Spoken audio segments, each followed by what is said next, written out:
यदि आप सतमार्ग में चल रहे हैं तो कोई चाह नहीं रहे। जैसे आपसे पूछा जाए क्या आप पसंद करते हैं, नहीं बोलिए आप क्या पसंद करते हैं, किशोरी जी का नाम दे दीजिए हमें, इसमें रति हो जाए। नहीं वैसे क्या पसंद करते हैं, किशोरी जी का धाम दिव्य वृंदावन मेरे नेत्रों में झलकने लगे, दे दीजिए आप। इनकी शिवा आपकी हृदय की मांग आपको फंसा देगी। इस शब्दों को पकड़ लीजिए, सत्संग के शब्दों को आप नहीं पकड़ते।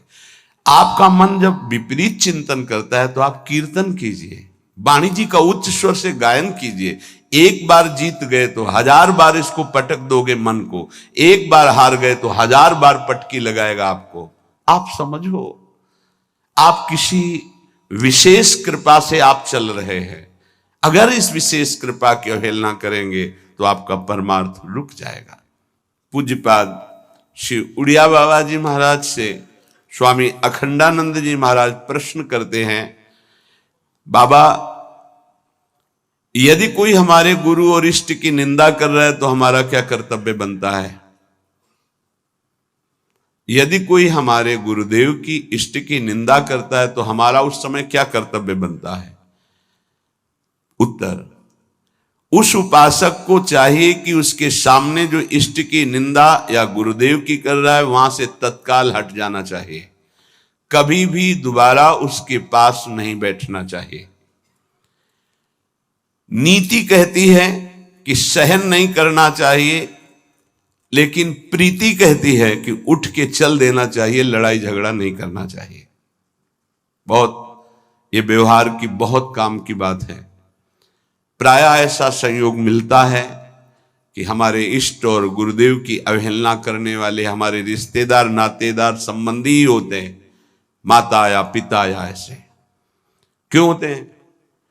क्योंकि जब उनका कोई संबंधी भगवत मार्ग में चलता है तो फिर उनकी भावनाओं के विरुद्ध हो जाता है।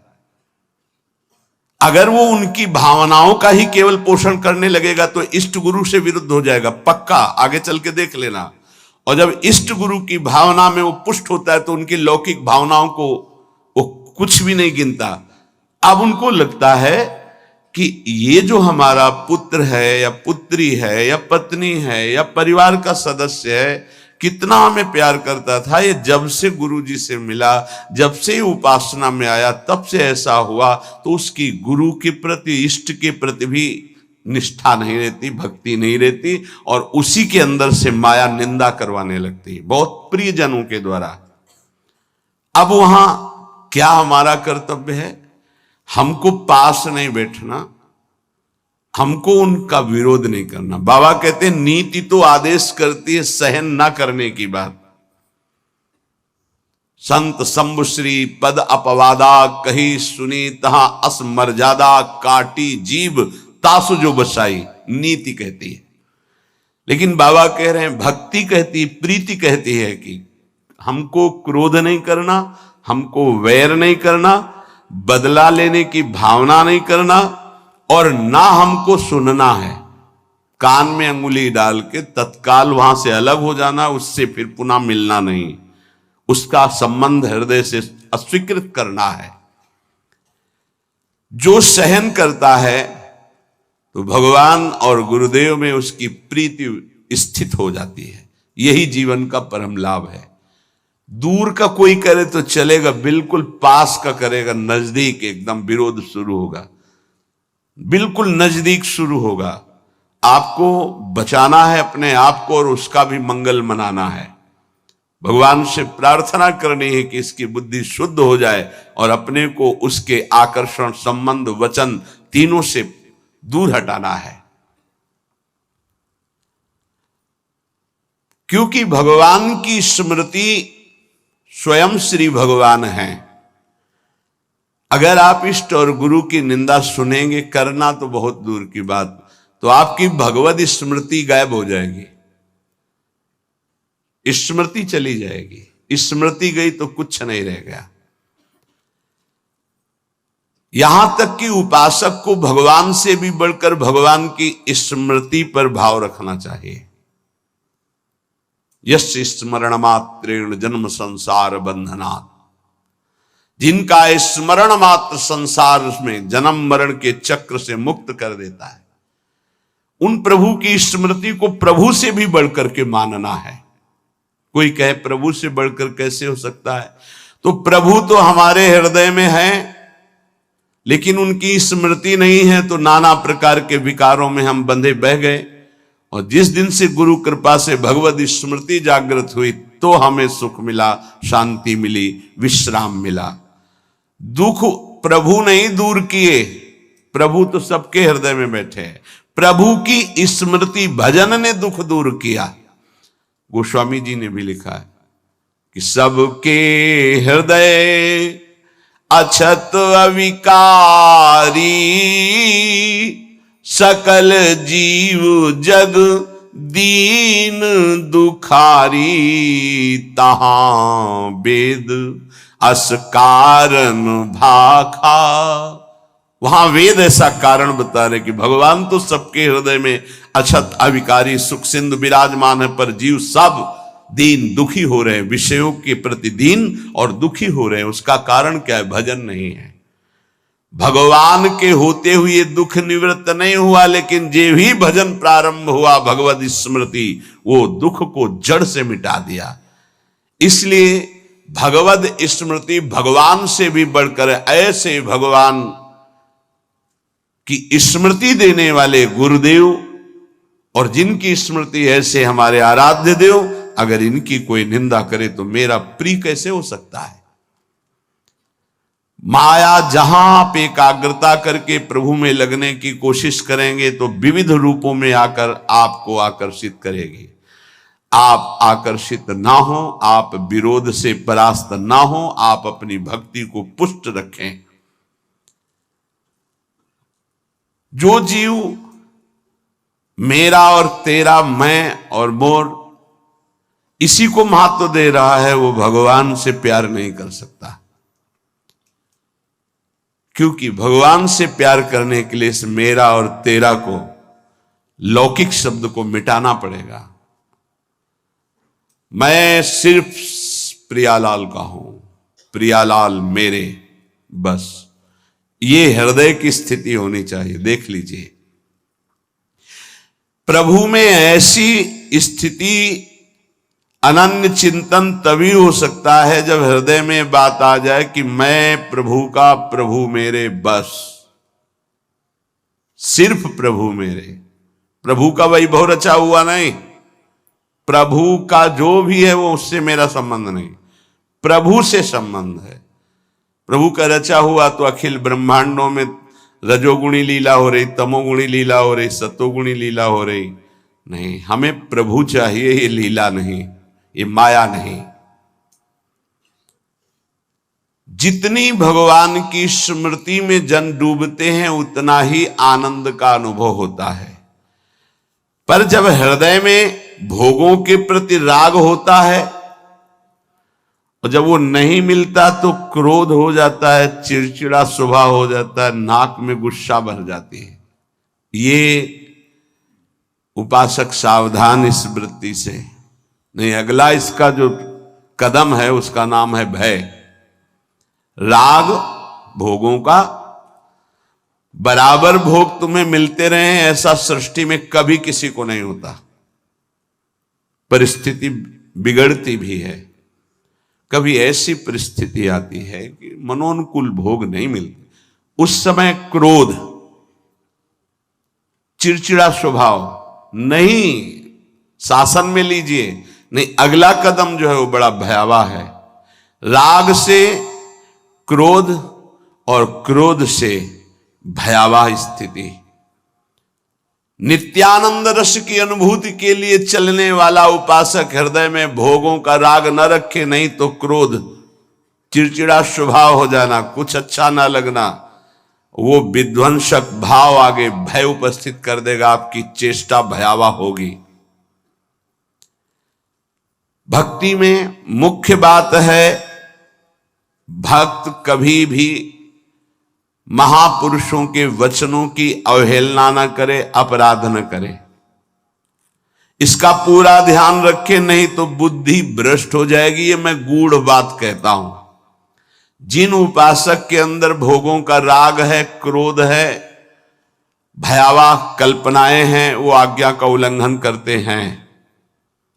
अगर आज्ञा पर चलोगे तो कभी माया आपको परास्त नहीं कर पाएगी। साधन भक्ति, जब सिद्धा भक्ति में फिर निश्चिंतता आती है, निर्भयता आती है, निशोक आता है। साधन भक्ति में साधक को बहुत सावधान रहना है।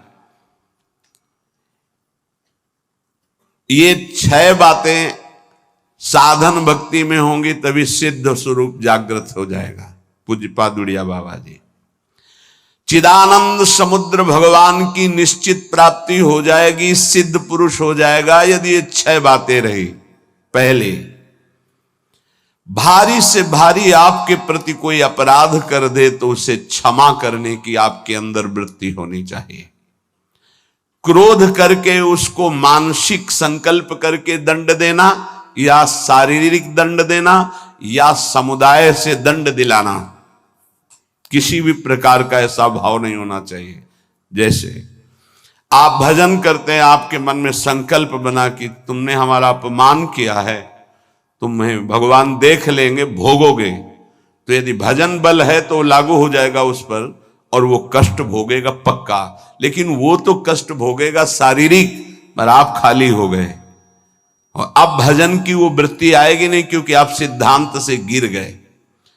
या आप शारीरिक बलवान हैं, आपने उसको पीट दिया तो आपका भजन बल क्षीण हो जाएगा, आपका मार्ग अवरुद्ध हो जाएगा।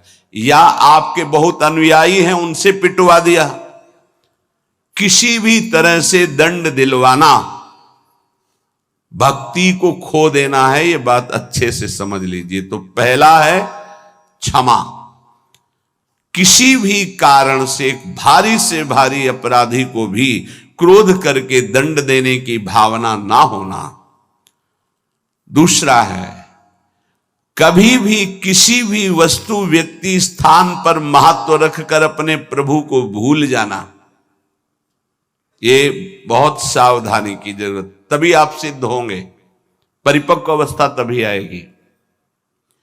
अव्यर्थ कालत्वम, समय व्यर्थ नष्ट कर देना। कब नष्ट होता है समय व्यर्थ? अनुकूल भोग मिल गया, उसमें राजी हो गए, भूल गए भगवान को। अनुकूल व्यक्ति मिल गया, उससे बात करना है, बहुत दिनों बाद मिले, बातचीत, हंसी मजाक, और कैसे हो, भूल गए भगवान को। वस्तु, व्यक्ति, स्थान, पदार्थ, पद, चाहा हुआ कुछ भी मिले, उसके मिलने में यदि आपका भजन छूट गया तो आपकी भक्ति बाधित हो जाएगी। ये सावधानी कहां है, किस साधक में? कोई बिरला ये ध्यान रखता है कि हमारे सामने अनुकूल वस्तु, व्यक्ति, पदार्थ, घटना, पद, ये अगर कोई भी आवे तो भी हमें अपने प्रभु का स्मरण नहीं छोड़ना। समय 1 मिनट व्यर्थ नहीं होने देना, सिद्ध बनने के लिए, भगवदाकार वृत्ति के लिए, भगवत साक्षात्कार के लिए। तीसरा, जिन भोगों को निषेध किया गया है, तुम्हारे आसपास सब हो, सुविधा हो भोगने की, तो भी तुम्हारे हृदय में भोग लालसा ना हो। अगर हो भी जाए तो भोगना नहीं। आवश्यकता से अधिक धर्म अनुकूल भोग भी ना भोगे, फिर धर्म के प्रतिकूल तो बात जाने दो, जितनी आवश्यकता है। ये बहुत सूक्ष्म विषय है। जैसे भोजन में मीठा बहुत प्रिय होता है, किसी को नमकीन बहुत प्रिय होता है। जहां अनुकूल भोजन आया, अधिक मात्रा में लिया, उस दिन नोट करना, आप भजन नहीं होगा। वो भजन जो स्वाभाविक होता था रोटी दाल में, वो नहीं होगा, आप देखना। तो कितनी दुश्मन है वो वस्तु जो हमें प्रभु के स्मरण में शिथिलता दे दे। रुचि नहीं रह गई भजन की, फिर बातें होती हैं बैठ करके, प्रपंच की बातें, और या फिर बहुत खूब सोना, सो रहा है, सारी शक्ति पचने में लग जाती है। जब उदर में जरूरत है 500 ग्राम 400 ग्राम भोजन की, और आपने दबा करके उसमें 1.25 किलो भर दिया, अब इसके बाद पानी गया, अब वो सारी आपकी जीवनी शक्ति उसी में लग गई पचाने में, तो भजन के लिए आपके पास सामर्थ्य कहां रह गई? बार बार जमवाई लो, बार बार टहलो, बार बार लेटो, क्योंकि वो पच जाए ना, और वो कि बर्बाद ना हो। तुम ही हो भारत में सार्थक करने वाले, और तो जीव है ही नहीं भाई। और भी तो पशु पक्षी, तुम अपनी केवल लो, तुम उतना ही सेवन कीजिए, वो कोई और पालेगा, पशु पक्षी पालेंगे, कुछ चीज बर्बाद नहीं। आप छोड़ दीजिए, उसमें चींटियां लग जाएंगी, वो चींटी पालेंगी, बहुत से कीट पतंगे वो पालेंगे। आप ऐसा ना सोचे कि बर्बाद हो।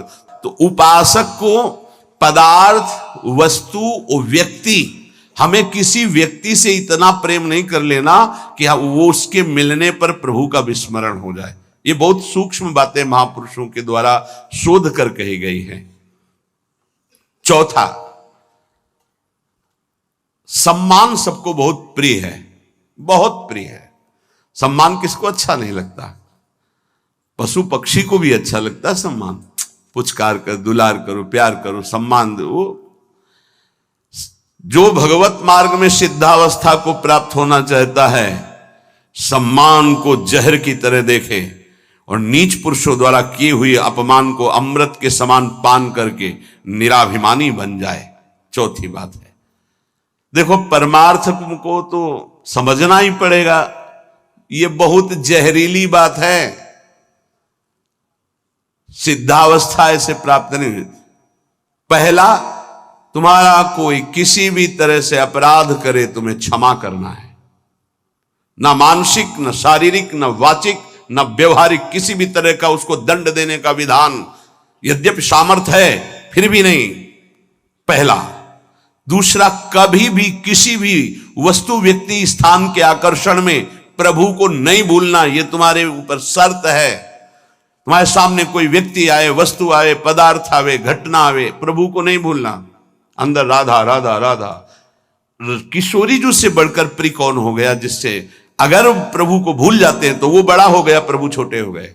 वो पदार्थ बड़ा हो गया, वो संपत्ति बड़ी हो गई, वो व्यक्ति बड़ा हो गया, वो घटना बड़ी हो गई जिसने प्रभु को भुलवा दिया। नहीं। तीसरा, विविध प्रकार की भोग सामग्री आसपास फ्री भोगने के लिए हो, फिर भी नहीं भोगना, क्योंकि हमें भगवत साक्षात्कार करना है। अनुकूल धर्मयुक्त भोग भी उतना भोगना है जिससे हमारा भजन चले, जैसे खान पान, विश्राम उचित।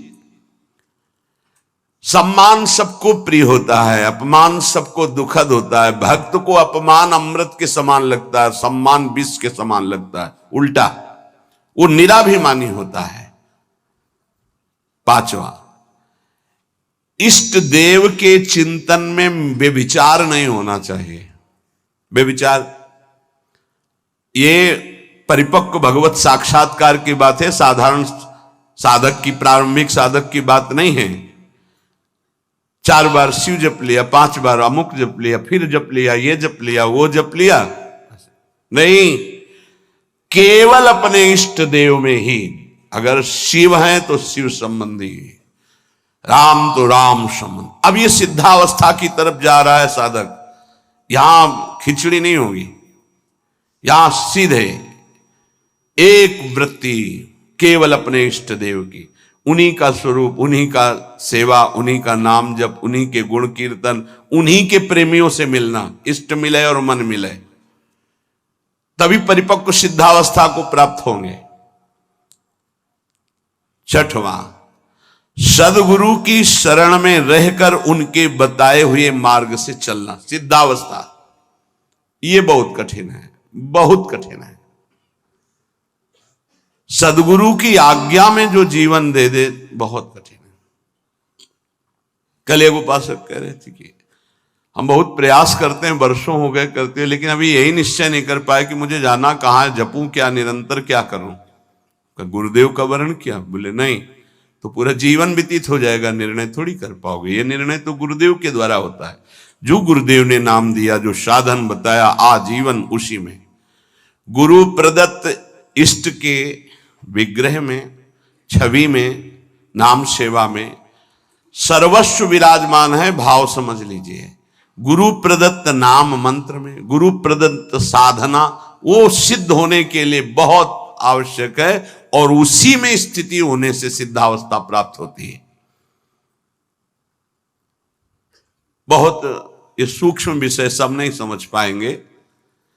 भगवान विविध रूपों में विविध भाव वाले भक्तों को सुख दिया है। जब कृपा होती तो विविध रूप सब आते हैं। जो अनन्य रस का उपासक है अपने इष्ट देव का, उसे किसी में प्रियता नहीं होती। तो इसका मतलब अभी ज्ञान नहीं हुआ, नहीं नहीं, ये ज्ञान के ऊपर की बात है, ज्ञान के ऊपर की बात है। ये ज्ञान तो बहुत पहले गोस्वामी जी को हो गया था, श्री राम में सब जग जानी। फिर कह रहे बने तो रघुबर ते बने, बिगड़े तो भरपूर, तुलसी और अंते बने ता बनी बेपेद।